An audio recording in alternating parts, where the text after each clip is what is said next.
اللهم صل على محمد وعلى آل محمد۔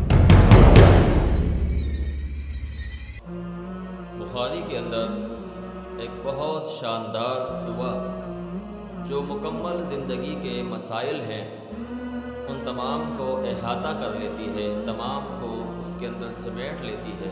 بہت ہی شاندار دعا ہے۔ رسول اللہ صلی اللہ علیہ وسلم یہ دعا بکثرت پڑھا کرتے تھے۔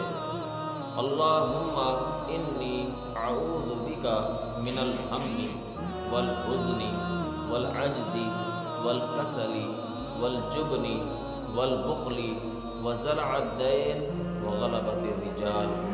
ترجمہ: اے اللہ، میں غم اور فکر سے تیری پناہ مانگتا ہوں، محتاجگی اور عاجزی سے تیری پناہ چاہتا ہوں، بخیلی اور بزدلی سے اور قرض کے بوجھ تلے دبنے سے تیری پناہ چاہتا ہوں، اور اس بات سے بھی کہ لوگ مجھ پر غالب آ جائیں۔